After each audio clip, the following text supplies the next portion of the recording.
आपको घर में ही सहमति नहीं है तो आप उम्मीद कहाँ से करेंगे? कैसे करेंगे? उस पर से इस बार जन सुराज भी है। नमस्कार, मैं Ritesh Mishra RM public news में आपका बहुत बहुत स्वागत और अभिनंदन करता हूं। अभी हम जानेंगे भागलपुर में क्या राजनीति का चर्चा गर्म है, अभी किन विषयों पर चर्चा। भैया, किसका संभावना है बिहार में, भागलपुर में? आप किसका सरकार चाहते हैं, क्या देख रहे हैं संभावना? देखिए, हमारा जो अनुभव है भागलपुर में अजीत शर्मा ही जीतेगा। क्यों?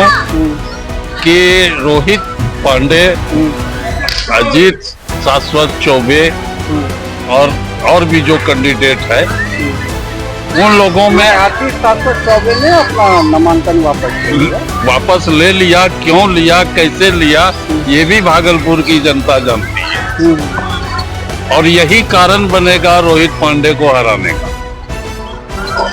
बहुत बड़ी बात है। इतना आपसी मतभेद है इन लोगों में। आपको पता होना चाहिए कि भागलपुर में बीजेपी 3 खेमे में है। नतीजा है कि यहाँ से बीजेपी कई टर्म से फेल हो रही है।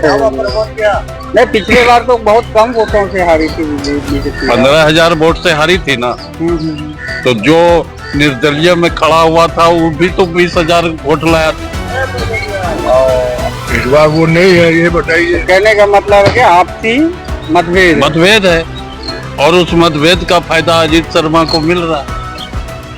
नहीं, उनको तो गठबंधन है तो नहीं। देखिए, गठबंधन रहे न रहे, अगर आपको घर में ही सहमति नहीं है तो आप उम्मीद कहाँ से करेंगे? कैसे करेंगे? उस पर से इस बार जन सुराज भी है। वो किसका वोट कटेगा? रोहित पांडे। किसका कटेगा? आप भी जानते हैं बिहार में जातिगत जो संभावना। देखिए, बिहार में इलेक्शन का दामोदर जाति पर डिपेंड है। यहाँ तो विकास का तो अभयानंद जाति है, तो वो तो ब्राह्मण है, सवर्ण है। यहाँ विकास, भ्रष्टाचार, इसका कोई मुद्दा नहीं है। यहाँ का इलेक्शन जाति पर डिपेंड है और अपनी अपनी जाति को लेके सब चल रहा है। चाहे अभयकांत मिश्रा हो, चाहे रोहित पांडे हो, चाहे अजीत शर्मा हो। अच्छा, अजीत शर्मा आपको कितना पसंद है? आप एज ए वोटर किस तरह से उनको देखते हैं? 15 साल से तो लगभग रहे हैं, 3 टर्म तो विधायक रह चुके हैं और चौथी बार वो नॉमिनेशन किए हैं। हम क्या कह रहे हैं कि अजीत शर्मा भी जिम्मेदार विधायक नहीं है। वो बिजनेसमैन है, पॉलिटिशियन नहीं है। वो अपने बिजनेस को छिपाने के लिए, बचाने के लिए पॉलिटिक्स का सहारा ले रहा है और उसको मौका मिल रहा है इस लड़ाई के चलते। जो आपसी मतभेद है। रही बात विकास की, तो जितना फंड उसको आता है विधायक का, वो गली रोड में बांट देता है। बांटता है? हाँ, बनता है। जितना मिलेगा विधायक का फंड उतने ना। हाँ। अब आप उसको कहिएगा कि मेन रोड सब तो बनवा दो, तो उसके कोटा में है नहीं, उसके कोटा नहीं बनेगा। बिल्कुल। चलिए, भागलपुर से थोड़ा सा निकलते हैं, राजस्व राजनीति के मुद्दे पे चलते हैं। सरकार किसका देख रहे हैं? ये ओपिनियन है, ऐसा नहीं है आपके कहने से किसी सरकार आ जाएगी या नहीं करने, एक अपना ओपिनियन। केंद्र के सरकार के बारे में अभी बात करने से क्या फायदा? केंद्र के बारे में नहीं, राजस्त्री बोला विधानसभा चुनाव में। विधानसभा मुख्यमंत्री तौर पे किसको देख रहे हैं? चेहरा भी घोषित हो गया, इधर से तेजस्वी यादव, उधर से नीतीश कुमार जी संभावित मुख्यमंत्री हैं। यहाँ किसी ने अभी तक कहा नहीं। आज क्यों नहीं कहा? आज चिराग पासवान ने खुलकर बोला है। नहीं, क्यों नहीं कहा जा रहा है? हाँ, इसके विषय में अगर जानकारी है तो बताइए। हालांकि आज चिराग पासवान ने कहा है कि हमारा मुख्यमंत्री। देखिए सर, चिराग पासवान हो, चाहे उपेंद्र कुशवाहा हो, चाहे जीतन राम मांझी, ये सब ताली बजाने वाला है। ये सब उसका बंदर है। जैसे केंद्र का जैसे वो कहेगा वैसे ही नाचेगा। कौन? जिसका नाम हम बताए, तीनों का कोई।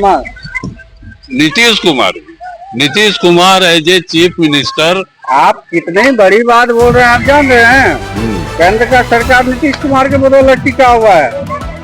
बीजेपी को क्या पूर्ण बहुमत है? आप कहाँ हैं? देखिए, बहुमत देना वो अलग चीज है, लेकिन अभी हमारे बिहार का ये दुर्दशा है कि नीतीश कुमार सीएम जरूर है, लेकिन ये काम सारा केंद्र से ही हो रहा है।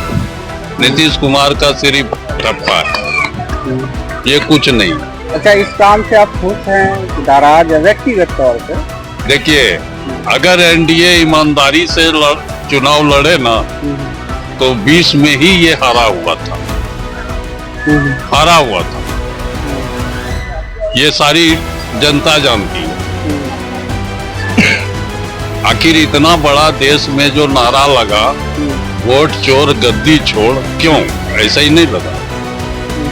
कहीं भी धुआं निकलता है, इसका मतलब है आग लगा है, तभी धुआं हो रहा है। और इसका कई प्रमाण दिया गया, लेकिन हम हैं कि मानेंगे नहीं। नहीं हुआ है। किसको ईमानदार मानते हैं? कोई नहीं। राजनीतिक में सब नंगे हैं। जो बूथ लिया जाता था उसके बारे में सब नंगे हैं। राजद के पहले बूथ लूटा जाता था। आपको एज ए वोटर आपका तो लगता है पहले बूथ लूटा जाता आप था। लगभग 10 बार वोट दे चुके होंगे, हमको लगता है, मेरे अनुभव से। हाँ, क्या ऐसा संभव है कि ईवीएम हैकिंग करके वोट चोरी हो सकता है? एकदम हो रहा है, हो रहा है। अगर कर्नाटका में क्यों नहीं हुआ? आप झारखंड गए, तेलंगाना में क्यों नहीं हुआ?